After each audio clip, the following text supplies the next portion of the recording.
El héroe predestinado. El héroe puede ser Galahad o puede ser Perceval, pero también puede ser Pelayo. Pelayo es el vengador de su hermana, casada a la fuerza con el gobernador islámico de Oviedo. Y gracias a una serie de objetos simbólicos, porque lo primero que se hace en la Reconquista es llevar todas las reliquias de Toledo a Oviedo, que están en la Cámara Santa.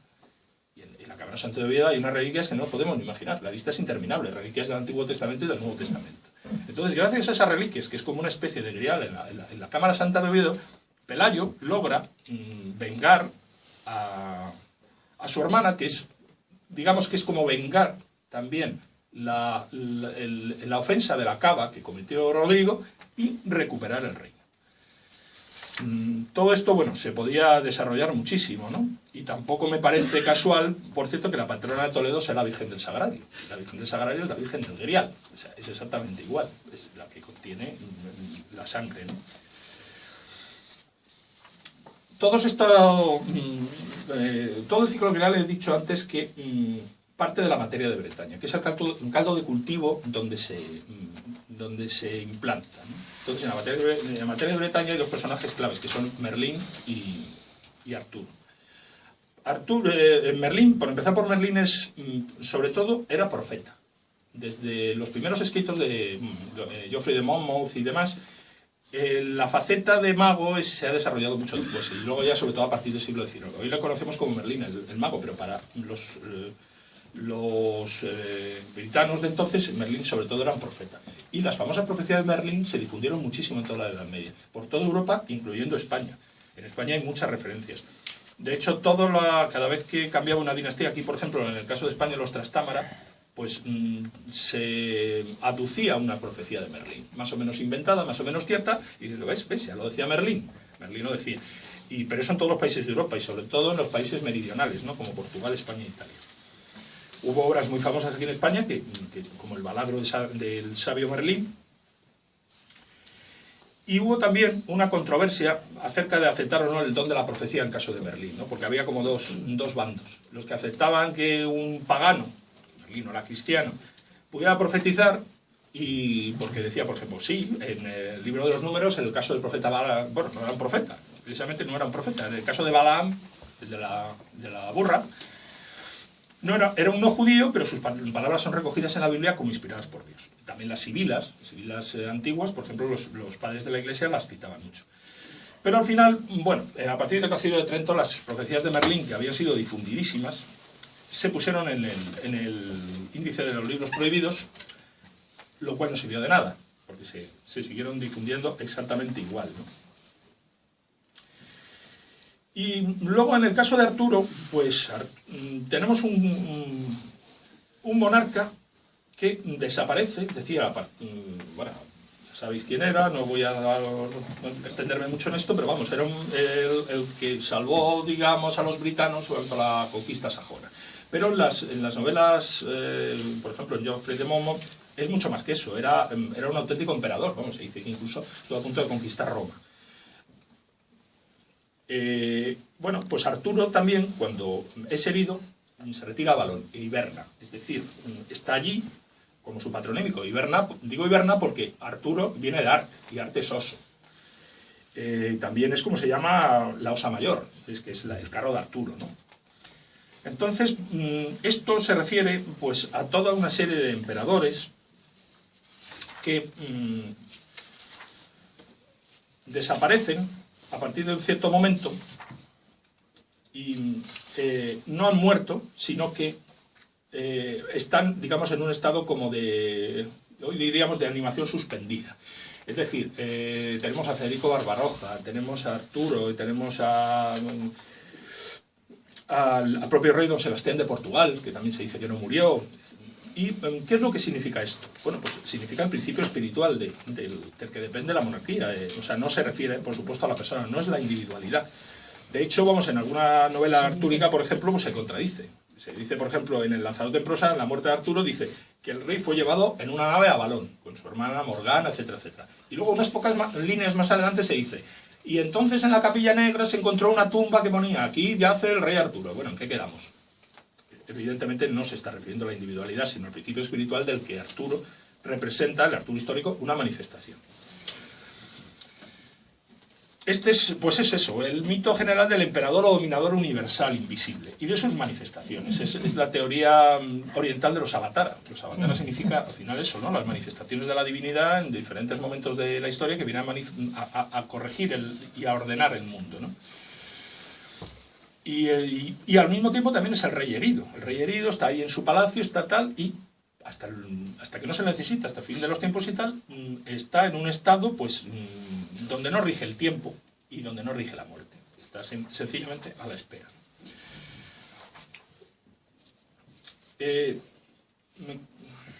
Vamos mal de tiempo, ¿verdad, Fernando? Sí, nos vas a dejar sin tertulia, tenemos 15 minutos. Ya sabéis todos que a los cuarto cortamos. Sí. Porque por la cuestión de edad. Pero Pues, vamos, tú no te preocupes. No, voy a terminar. Te aplaudimos después y ya está. No, lo último la que voy a... tertulia la continuamos tomando una cerveza. No, pero no quiero dejaros sin tertulia. Lo último que voy a decir es que, bueno... que te has enrollado tanto que no te vamos a poder insultar como es costumbre, ¿no?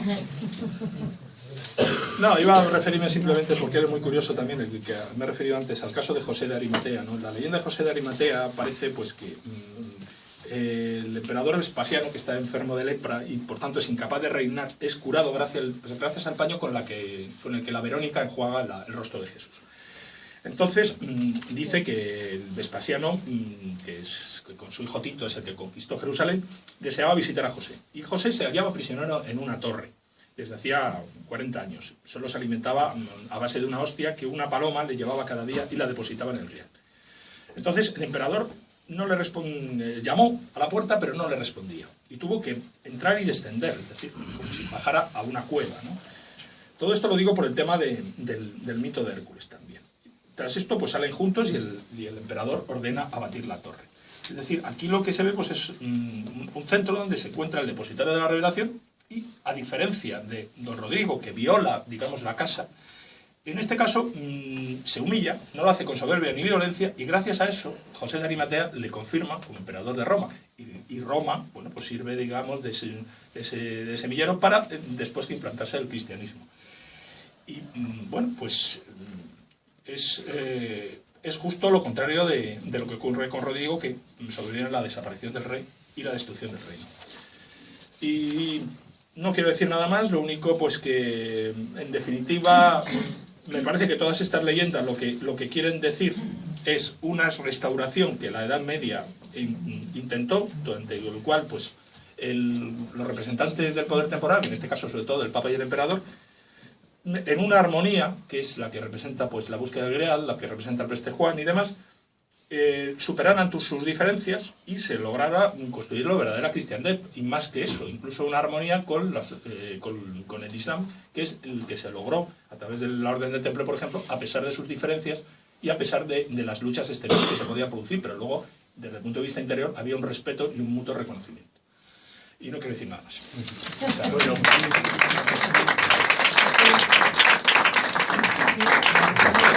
muy bien, muy erudita, muy rica de contenido y pues, muy bien explicado. Tenemos 15 minutos para la tertulia nada más, entonces yo solamente te voy a comentar alguna cosa y lo dejamos, que lo tenemos que cortar, ya lo sabéis. Siempre es muy interesante todo este mundo de geografía mágica, mitología fantástica, historias peculiarísimas de todo esto, estas aventuras, incluso los mismos libros hindúes. Yo creo que el mundo de lo grálico y lo griálico, las dos cosas, no ha sido bien, bueno, ha sido muy bien estudiado de muchos aspectos. Iba a decir una tontería, muy bien estudiado, pero no ha sido estudiado a veces desde cierto punto de vista muy importante. Te voy a decir una cosa que conoces seguro. Yo te haría un estudio muy interesante sobre lo que es esta mitología griálica, grálica, basándome en dos textos. Bueno, en un libro y en un texto grande del libro también, que es muy importante. Y luego te explicaré por qué. Uno es El Monte Análogo, de René Dumont, Dumont, de francés. Y el otro son las meditaciones en las cumbres de Ébola. Que es muy curioso, porque es que, claro, En el fondo todo el Graal y el Griálico, todo eso es fantasía pura, ¿no? Ejemplo, un libro para mí interesantísimo, que fue uno de los primeros libros que descubrí pues, cuando tenía 18 años, 19, el Bhagavad Gita. El Bhagavad Gita es un libro de Arjuna luchando a favor de Krishna contra toda la familia, que son los primos, los reyes, el rey, no sé qué, todo eso. Y todo es la historia de una batalla, Arjuna contra los demás. Y entonces te queda como un libro épico, y no es un libro épico. Arjuna no está luchando contra nada ni contra nadie, es una versión que hay que saber leerla. Es Arjuna, la batalla esa, es un libro iniciático, de superación personal, ¿quiénes son los primos? Pues son los vicios que tiene, las creencias, los egoísmos, etcétera, etcétera, pero que hay que descubrir por cómo se dan, ¿no? Claro, esta es la versión que más interesante que hay, que es la versión de Gandhi. La comentada, el Bhagavad Gita comentado por Gandhi. Y yo creo que ese tema griálico que no ha estado, o sea, por supuesto es bien estudiado, muy interesante, y todo lo que te has dicho fabuloso, porque hay datos para parar. Pero ¿dónde está la interpretación de todo esto? Yo he tratado algo, pero no me he metido Bueno, en eso. no. Es posible. Entonces, bueno, como tenemos 13 minutos, a ver, Joaquín Albertín, ¿no? Hola, buenas tardes. Hola. Bueno, primero, enhorabuena, me ha gustado mucho tu charla. Yo solo quería comentar que hay una cosa que a mí me llama bastante la atención, y es que existiendo tantas referencias, como las que has citado, pues Toledo, Valencia, León, la Sierra de la Demanda, Montserrat, San Juan de la Peña, habiendo tantas referencias que vinculan el Grial con España, a mí me llama la atención la escasísima huella que el tema ha dejado, por ejemplo, en el arte, ¿no? Por ejemplo, en toda la historia del cine español, yo solo me acuerdo de una película que se haya inspirado en el tema griálico directamente, en concreto en la versión de Wolfgang von Eschenbach, que es una película del año 52, que dirigió Daniel Mangrané, una película que, bueno, en su momento tuvo cierto predicamento, pero que hoy está olvidada, es una rareza que no está ni siquiera en DVD, ¿no? Digo que me llama la atención porque, por ejemplo, pues las referencias que vinculan al Grial con Inglaterra, Bretaña, Irlanda, han sido mucho más, no sé si explotadas es la palabra, ¿no? O se les ha sacado más partido artístico, ¿no? Es decir, en la literatura en lengua inglesa pues hay infinidad de obras, el cine, la industria del cine británica también lo ha explotado mucho el tema, de modo que ahora mismo, pues si se habla del Grial, un poco automáticamente todos pensamos en Inglaterra, ¿no? Sí. Cualquier persona... Entonces a mí me llama la atención esa ausencia de interés, ¿no? Que el mundo artístico en España parece que ha manifestado un poco siempre por el tema, existiendo ese sustrato tan amplio y tan evidente, además, que tú has puesto de manifiesto, ¿no? Sí, pues en Aragón quizá pues hay más tradición a lo mejor, pero siempre, claro, el tema, digamos que se ha cristianizado de tal forma que se ha convertido en una cosa ya puramente devocional, ¿no? O sea, el Grial para mucha gente pues es eso, la Copa de Cristo que está en la capilla de Valencia y que es una cosa pues que ya no tiene más significado que cualquier otra reliquia, es decir, algo para adorar, pero no le busca ningún tipo de sentido de, como que ha dicho Fernando, desde el punto de vista iniciático, etcétera, etcétera. Eso por supuesto no, digamos que todos esos sentidos se los ha comido, ¿no? El puro objeto, de alguna forma. Es verdad, ahora quizá pues con el tema del Grial de León, pues parece que ha resurgido un poquito el tema del interés, ¿no? Aquí en España. Gracias. A ver, Eduardo. No, yo quisiera saber esa relación tan íntima que hay con el Tercer Reich, con los cátaros, es por el Santo Grial, supongo, o es más bien por cosas de raza. No, bueno, había una sociedad dentro del Tercer Reich, incluida dentro de las SS, que era la Deutsche Sachsen-Erde, ¿no?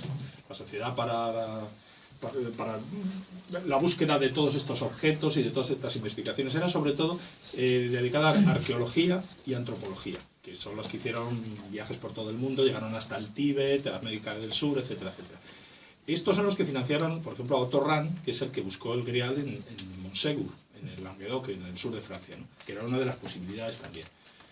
Pero vamos, lo que iban buscando fundamentalmente eran objetos de poder. Una de las primeras cosas que hizo Hitler cuando llegó al poder es, el que era austriaco, sabía perfectamente que en el Museo de Viena estaba la lanza de Longinos, la lanza que era de los Habsburgo. Y lo primero que hizo fue coger la lanza de los Habsburgo, porque pensaba que eso le iba a dar, de alguna forma, le iba a garantizar que iba el Reich de los 1000 años, ¿no? Entonces, iban buscando, pero, por ejemplo, a raíz del fracaso de Otto Rahn en encontrar el Grial en Montségur, es cuando Himmler decide venir a España y buscarlo en Montserrat. Y me imagino que hubieran seguido, si no hubiera sido por la guerra y tal, hubieran seguido buscando. Era quizás aconsejado por Oro Vigel, que era, como si dijéramos, su patrón. Sí, de todas la tierra hueca. Todas las sociedades secretas estas que había detrás del Tercer Reich, la sociedad de Thule, todas estas, sí, seguramente. Hay una cosa que algún día que no he tratado nunca aquí en la tertulia, porque es un tema muy delicado, teniendo en cuenta cómo está el mundo de la política y todas esas cosas. Que sería, a lo mejor el año que viene, si queréis, lo hacemos. ¿Qué era realmente el nazismo? Y según lo que yo he investigado y tal, el nazismo no era un partido político, era una religión, directamente. Y si alguien tiene alguna duda, que se vea la famosa película El triunfo de la voluntad, cuando se lo veis por la noche y tal. Es alucinante, eso no es un partido político. Eso es un movimiento religioso fanático. Y la que es una orden de caballería. De caballería, todo. Y toda la obra de Estado que hace Hitler y tal. Entonces, pues claro, todo el mundo reduce el movimiento nazi a un movimiento de políticos xenófobos racistas. Y xenófobos racistas por unas creencias religiosas. Simplemente, ¿no? Pero bueno, simplemente no, y más. Y es un tema muy bonito que si os apetece el próximo año, pues ya nos queda la de Frankie. Y luego en mayo tenemos a un señor que está ahí con barba blanca, muy anciano ya, Arturo, que nos va a venir a hablar de él. Ya hablaremos. Aquí, Santo Grial, tenemos aquí a Fran, que quiere decir algo. Venga, Fran. Bueno, vamos a ver. El nazismo, según Jacques Verdier y Luis Pauwels, era guenonismo con blindados. Sí, Sí. renegan más las divisiones cárcel. Sí. Por eso, ¿no? Una tontería. Vale. Un tema que yo estoy descubriendo, leyendo y releyendo con ocasión de esta excelente conferencia que nos ha dado Raúl. Perceval y la demanda del Grial, que es la cuarta parte de la Vulgata, haya pasado algo. ¿Qué ha pasado? Que se ha cristianizado por completo un mitema que no es cristiano. Un mitema que da mucha importancia a la divinidad femenina. Un mitema que habla de la gran diosa, donde el protagonista es el hijo de la viuda, que es Perceval.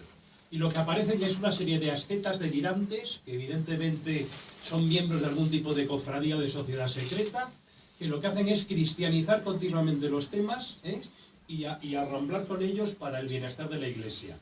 El siglo XII es un siglo de graves crisis políticas, donde la Iglesia va ganando un poder tremendo, porque han acabado la querella de las investiduras, ha conseguido desencadenar las cruzadas para quitarse del medio a todos los que le creaban problemas en la nobleza, e inicia incluso la formación en muy poco tiempo de la Inquisición, junto con la formación de una serie de órdenes militares.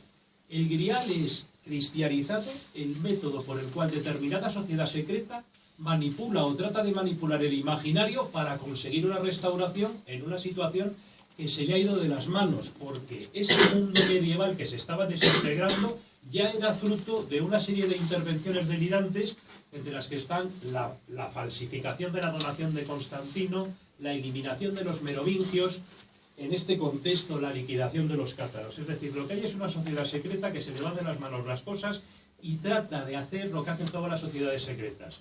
Manipular el imaginario, haciendo conectar lo que hay arriba con lo que hay abajo, haciendo conectar lo virtual simbólico con espacios reales, inventándose textos, fabricando ritos. Eso es todo lo que tengo que decir, Raúl. A ver. Bueno, escucha un momento. Para que conteste cuando conteste él, admitimos una pregunta más por la cuestión del tiempo. Es que has dicho muchas cosas, pues voy a intentar contestarte algunas porque no sé si todas. Vamos a verlo. Cuando has dicho lo del aspecto femenino, efectivamente, es muy importante la novela del Grial, pero también estamos hablando de que el Grial es la presencia divina que en el judaísmo la Shejina o en la Sakina en el Islam, o es la Madonna Inteligencia de los Fedeli d'Amore, de Dante, etcétera, etcétera. Eso está perfecto, pero eso no es nada. Hay una cosa que es verdad, y es que la Iglesia Católica nunca asumió del todo, a pesar de lo que dices tú que se cristianizó el tema, es verdad que se cristianizó el tema, pero no fue la Iglesia Católica la que lo cristianizó, porque nunca lo recogió oficialmente. Digamos que siempre vio ahí en el Grial un tema de algo que se le escapaba, que no era excesivamente, que aunque no podía decir que era heterodoxo, tampoco lo veía con una cierta prevención. Por ejemplo, el de la línea extraeclesial que parte de José de Arimatea y que no tiene nada que ver con Roma, ni con los obispos. Es decir, y que es la que da legitimidad a los reyes, emperadores, etcétera, etcétera. Entonces, todo ese tipo de cosas efectivamente surge en una época convulsa y tal, pero yo creo que lo que fue es una tentativa de restablecer el orden, no de ningún tipo de cosa delirante de sociedad secreta de destruir nada, sino que verdaderamente lo que había ahí, como ya he dicho, era pues la creación de las investiduras, el cisma de Oriente, las cruzadas, etcétera, etcétera, una serie de cosas, y aquí lo que se proponía era algo que no salió al final, sobre todo por la indignidad o la debilidad o los defectos del recipiente humano al que se le dirigió, como por ejemplo la famosa leyenda esta de cuando el preste Juan le da unos regalos a Federico II, que es como probarle. Y Federico II fracasa estrepitosamente. Entonces le retira su apoyo, digamos, y es, digamos, la última tentativa que hace el Centro Supremo de poder enderezar la situación que aquí había. ¿Y qué es lo que ocurrió? Pues que a partir de ese momento el Grial se retira, va a Oriente, al cielo, o donde quieras. Yo puedo evitar preguntarte, el Grial se retira. Sí. La restauración ya no puede hacerse. Sí. Pero la historia ha seguido. Estamos aquí en el siglo XXI. ¿Qué queda hacer si eres de la milicia del Grial y ya sabes que no se puede llevar a cabo? Si eres de la milicia del Grial, no. Es decir, si eres de la milicia del Grial y el Grial se ha retirado. Sí, sí, sí. O sea, ¿cuál es el siguiente paso? O sea, ¿qué se hace ahora? Pues que ahora mismo lo que pueda haber de una milicia del Grial, que yo supongo que se refiere a las élites de Oriente y Occidente, que tienen una conciencia auténtica de lo que es lo que llamaba Schubert la unidad trascendente de las religiones, esto es una cuestión puramente interior. A nivel exterior creo que muy poco. O sea, yo creo que ya lo que falta es que vuelva el emperador. ¿Pero cómo vuelve el emperador? Pues como decían las profecías del Pseudo-Metodio, de la Sibila Tiburtina, es decir, es el emperador escatológico el que va a venir. O sea, la restauración, La en el restauración plano práctico, se acabó. Va a ser el imam oculto, va a ser el Mahdi. O sea, ya solo nos queda esperar la segunda venida. Yo creo que sí. Y otra cosa es que la vía de realización, que es lo que ha propuesto también Fernando, que no he podido desarrollar, eso siempre está abierto. Porque el centro sigue existiendo y el Grial sigue existiendo, pero no está manifestado. Puedo preguntar, y Sí.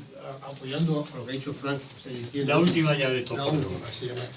Hay un tema que parece siempre un poco irónico y divertido, incluso pintoresco, que efectivamente ha recordado Frank que en el principio de la novela de Christian de Troyes, Perceval, realmente Perceval mata a la madre. Es un tema que no se toca, mata a la madre. Ya, ¿Te gusta? sí, la culpa siempre me es a mí. Perceval se va alejando y se vuelve y ve que su madre muere. La mata a disgustos, pero no se vuelve a cogerla. Y entonces la sopera de la madre, la comida de la madre, que lo repite todo el rato cuando va con los caballeros, que este pendejo, como, de qué come, qué sabrá de comida. Él tiene que aprender a comer como los caballeros. Y entonces el Grial sería como la olla, de alguna forma, el puchero. De la abundancia de los celtas también. No, pero entiende que entonces en toda la búsqueda de todos los caballeros es encontrar la madre, que han matado para poder salir. Por eso el referente de la madre previa que ha citado Frank me parece muy interesante. Entonces aquí no hay vuelta de emperadores, no hay nada. Esto es una locura. No hay nada. La madre ha muerto, pero no la hemos matado. O sea, no sabemos que la hemos matado. Pero el principio que hay que hacer es asumir que has matado a la madre. Freud mató al padre y lo asumió, pero no mató a su madre. Y aquí estáis arrastrados todos esta pendejada. Bueno, nos terminamos y el que quiera, nos vamos a la calle y continúa con esto.